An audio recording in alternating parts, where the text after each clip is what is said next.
welcome to ATN's Press Roundtable. Press Roundtable is a convergence of media practitioners who dissect news and current affairs to provide the right balance. Today on Press Roundtable, we will be discussing NSCDC destroys illegal refinery, arrest 3. And for minimum wage, Labour rejects 100,000 naira, may resume strike Tuesday. Presidency, the last 1 year in office has been challenging. Now in the National Assembly, reps seek rotational presidencies 6 years others. We'll go on a short break, and when we are back, I will introduce my guest to you.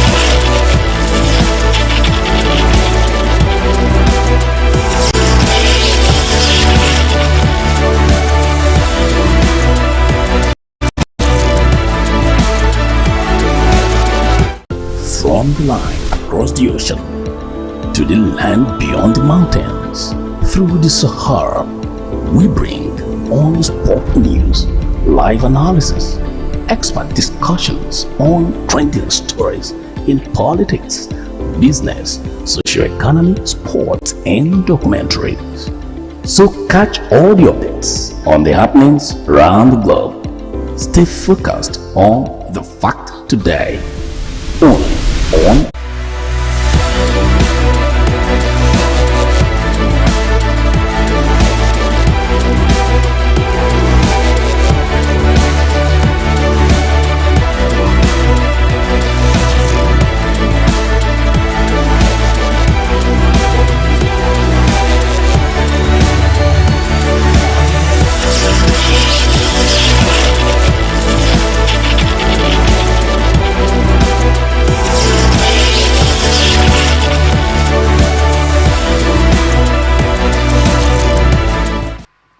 Welcome back. This is Press Roundtable on Atlantic Television Network, and we'll be discussing various topics today. My name is Susan Abbey. My guest for tonight is Kingsley George Papamie. He is a journalist. Welcome, sir. Good. Thank you. All right, we'll dive into the stories of tonight. The Nigeria Security and Civil Defense Corps says it has arrested 3 suspects at an illegal oil refinery in Rivers. This is contained in a statement by the Corps spokesperson, Babawale Afolabi, on Monday in Abuja. Afolabi said that the illegal bunkering activities site was located at Nembe Odagwa Creek in Iche local government area of the state. He explained that a large dugout reservoir constructed and padded with tarpaulin, which could contain 100,000 liters of illegally refined crude oil, was uncovered at the site. He also said that the alleged suspects were currently assisting with all necessary information and would be charged in court after a thorough investigation. Upon citing our operatives, some of the suspects abandoned the illegal bunkering site and took to their heels, maneuvering through the creek, he said. He commended some citizens who had constantly provided information to the Corps and encouraged them not to relent in giving actionable intelligence that will lead to the arrest of the perpetrators. Our commitment to rid the nation of all acts of economic sabotage in the oil region remains firm, and we will not be deterred. We advise those engaging in such unscrupulous business to repent or face the full wrath of the law, he added. Now, sir, this story, an illegal bunkering site was discovered in Nembe Odagwa area of Iche local government area of Rivers State. Now, this is not the first time that illegal refineries like this have been uncovered by the authorities. What do you think about this situation? Yes, I think we must live by the rule of law, because if we don't have values in our society, we will be reckless with even our resources. All right? Our resources is what is keeping Nigeria. And therefore, if the federal government has said that this is the way that we should live by, obey. And stop stealing the oil. This is stealing. Because it's not channeled in the proper way. The proper way is that it's only the federal government that has authority over it. So that is the point. Okay. So we must live by the rule of law. The rule of law is that if you are caught in the act, you'll be arrested and you will face the wrath of the law. Or you don't do it. We must have values. I hope you understand me. Yes, That's sir. what the press roundtable is for. We must have values.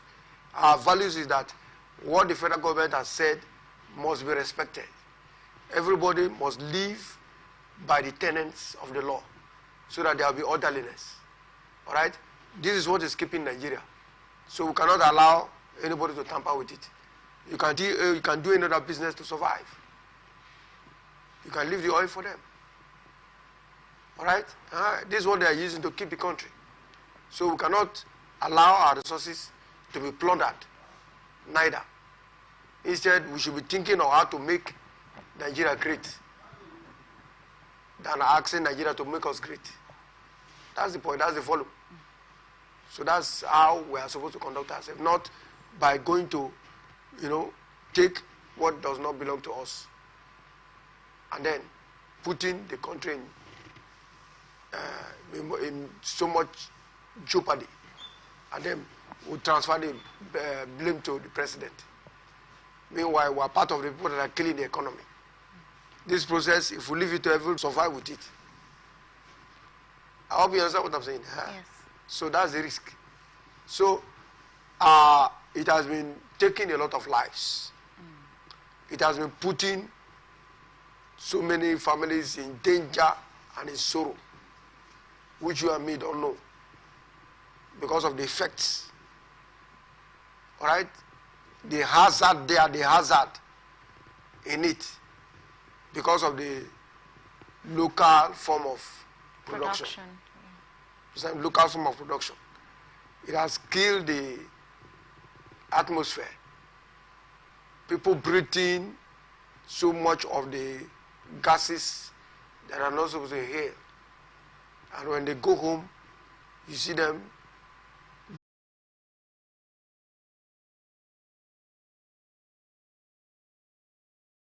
pure. they are not Now, pure. these products, when we buy them, we use them for our vehicles, generators. It poses threats. What do you think about it? How can we curb it? What can the government do? What can we, as people of this society, do? Should we stop purchasing these products? We wouldn't even know. What can we do? Okay, well, first of all, the government will have to make provision for it. All right? The point that it should be made very clear is that if government is going to sponsor it, all right, they are going to make a budgetary allocation for it. It's not something that they wake up one morning and do. It has to be, because it will follow due process, right? Because it's going to impact on the citizens. It will follow due process. So when such things are, made very clear,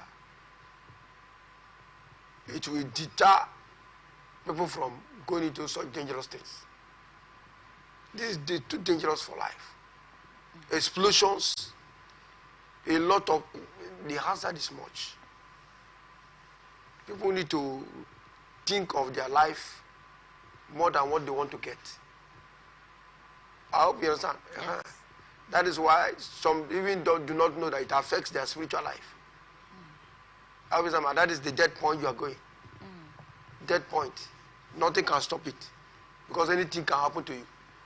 But if you are with God, certain times, certain things will not happen. because of grace. I hope you understand what I'm saying. Yeah. So that's it. So we should be able to understand that things that will not give us long life, avoid it. Look for other business ventures. Look on other avenues. Allow the quick money. This want to make quick money. It's not like that. Life is not like that. You have to think of things that, yeah, you can even go into transportation. If you are somebody that needs money all the time, go into transportation. All right? You can have 2-3 vehicles on the road that will be bringing money for you. And not to put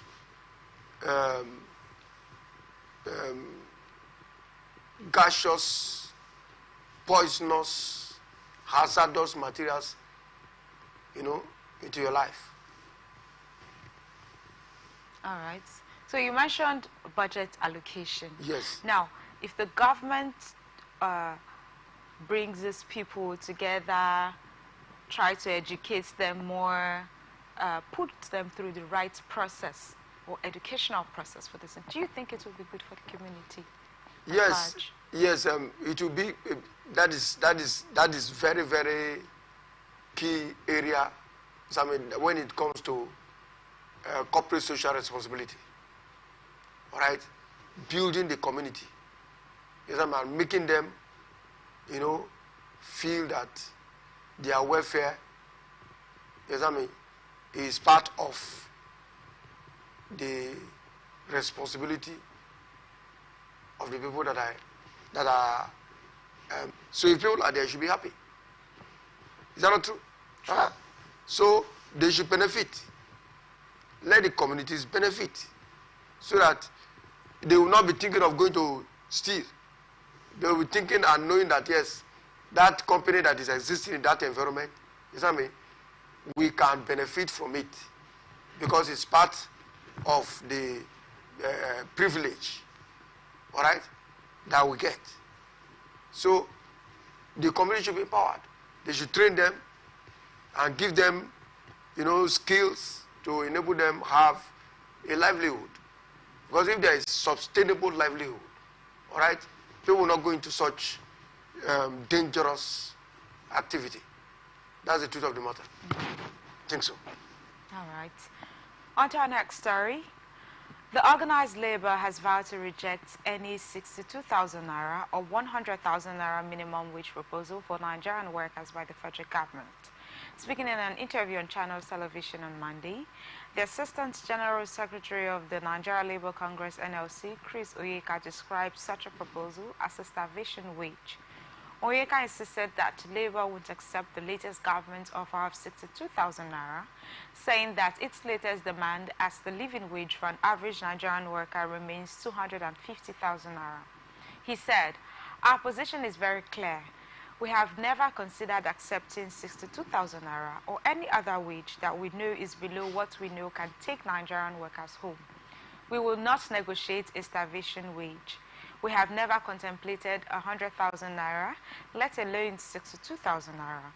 We are still at 250,000 naira. That is where we are. And that is what we considered enough concession to the government and the other social partners in this particular situation.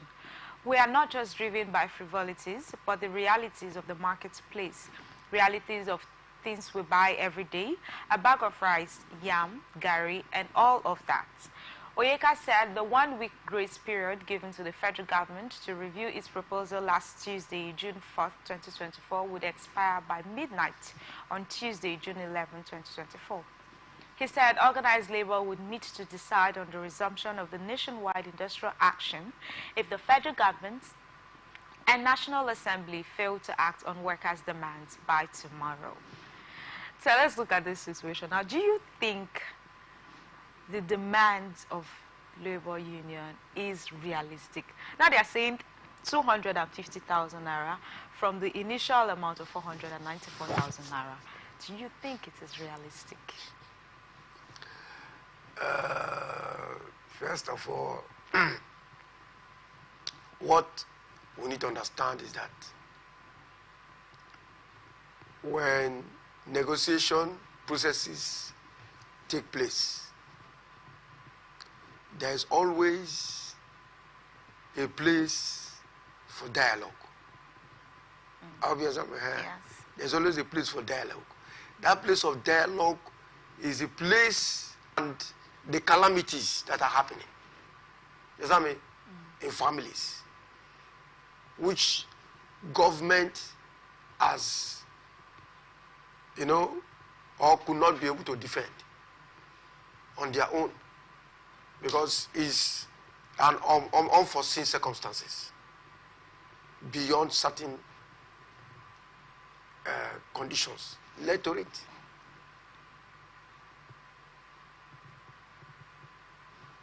What we are seeing right now is that it's wrong for government to throw such a huge responsibility on the citizens.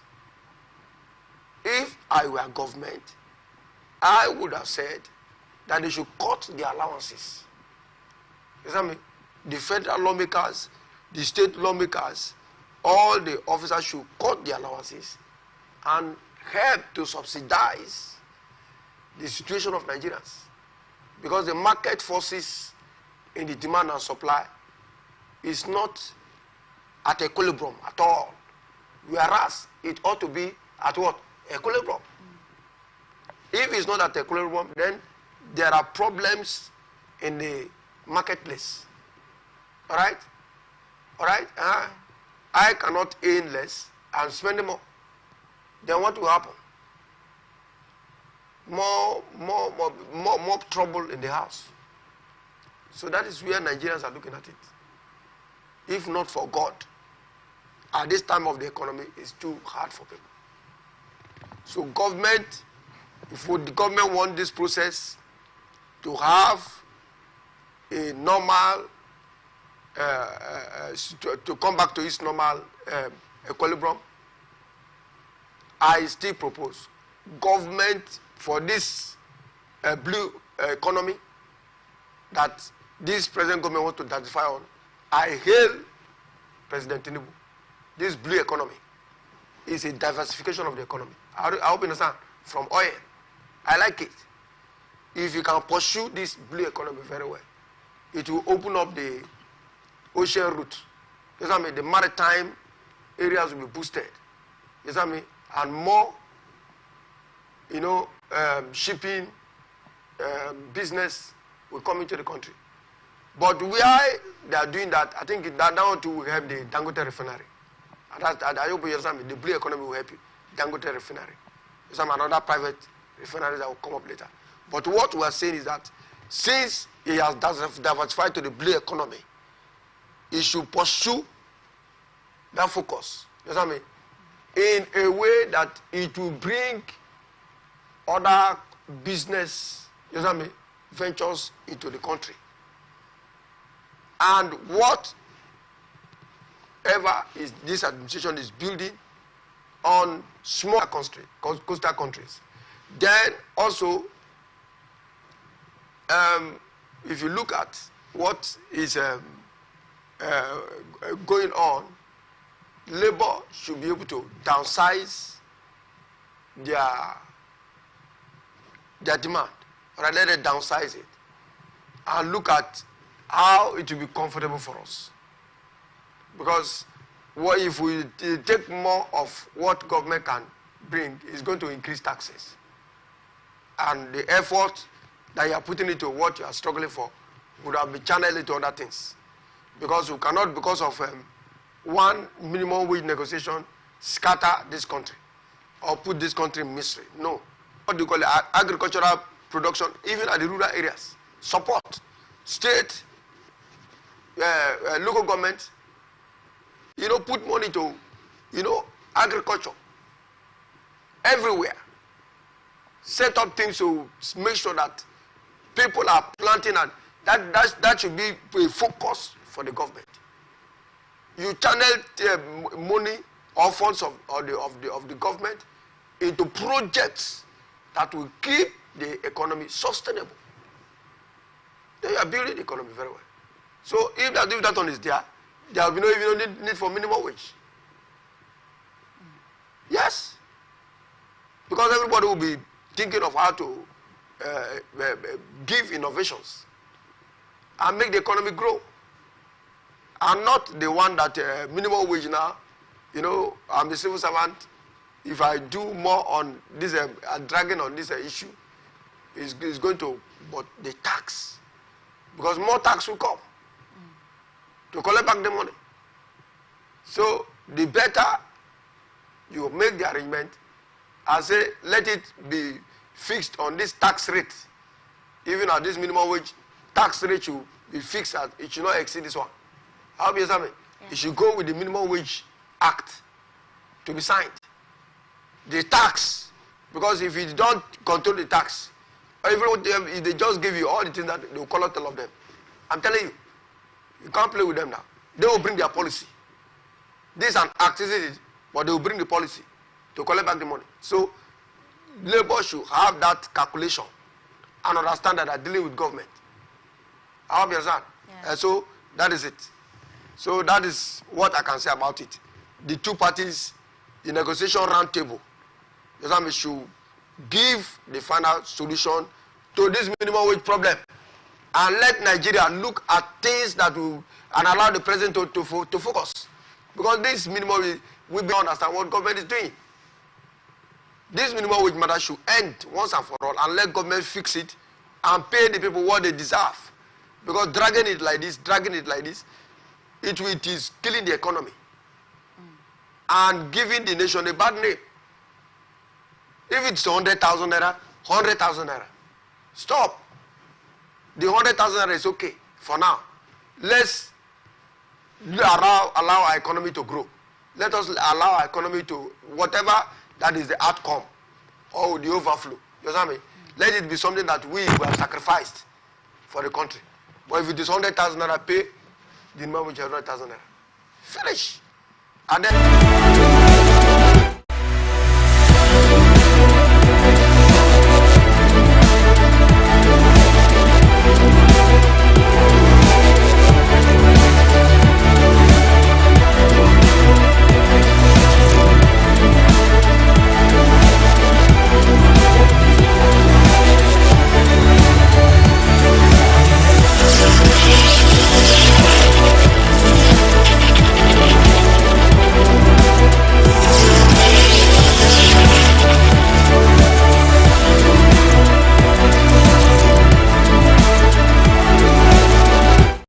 from the line across the ocean to the land beyond the mountains, through the Sahara, we bring on-spot news, live analysis, expert discussions on trending stories in politics, business, socio-economy, sports, and documentaries.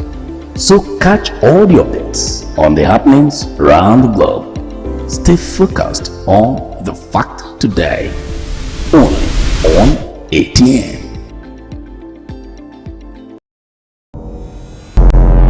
Every day our lives are changed by history. We are one people, all of us. Leaders, politics. Nobody's ambition is what the blood. I have fought very firmly. Natural occurrence, war, and the world economy. I belong to everybody and I belong to nobody. ATN covers it all on ATN Politics today.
Welcome back. If you're just joining us, this is Press Roundtable on Atlantic Television Network. Now to our next story. President Bola Ahmed Tinubu has announced that the past year in office has presented significant challenges for the nation. The Nigerian leader mentioned that he has been actively working to restructure and enhance the financial framework to deliver prosperity and relief to the citizens. President Tinubu made this comment during the inauguration ceremony of engineering infrastructure in Lot 2 of Guzape district in Abuja during the week. He said his government focuses on development that benefits the people by providing the necessary infrastructure and facilities to enhance their living standards. During the inauguration, President Tinubu also honored 2 roads in the Guzape region of Abuja after the literary icon Chinua Achebe and J.P. Clark, following the suggestion and request from the Federal Capital Territory Minister Nyesom Wike. Minister Nyesom Wike has provided exceptional leadership at a trying time for the country. It has been a very challenging time for us in the country. We are still retooling and rejigging our financial system to bring prosperity and relief to the people of the country. You have demonstrated the capacity to build a team, lead a team, and deliver on promises. I commend you, Tinubu said. The president, who hinted that the government would compensate those affected by the project, added, "To all of you here, to the district head of Guzape, and to the representatives, litigation is not the answer. Compensation is the answer. Development that is focused on the people for economic prosperity and benefits is what we should pursue." During his address, the FCT Minister Wike shared that the original agreement made in 2003 with a budget of 14 billion naira was split into 2 phases named Lots 1 and 2, involving Dantata and Sawe Construction Company Nigeria Limited and Gilmore Engineering Limited. The minister revealed that legal disputes marred the construction of the area, which encompasses 32 kilometers of roads, yet these challenges did not stall the project's advancement. All right, sir, let's look at this story. Yeah. The president is saying the past 1 year in office has been quite challenging for him. What do you think about it? What can you say about that? Yes. Of course, it's very challenging. It's a fact. And that is what he has been going through. I want to personally thank him for taking the decision to lead this country. Because that plan he did in Lagos, He has started in FCT. And it's going to cut across so many channels to fulfill certain things that will make people proud of him. Our president cannot fail us. What he did in Lagos was amazing.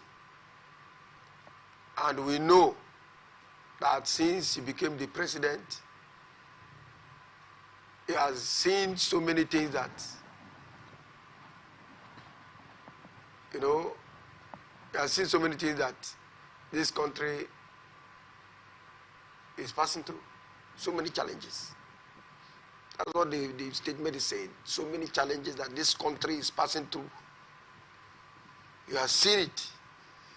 And it's not only going to take the seat, but the responsibilities. You see what I mean? And the challenges and the stress in it is what he's talking about in the form of expression, emotional, you know what I mean, emotional torture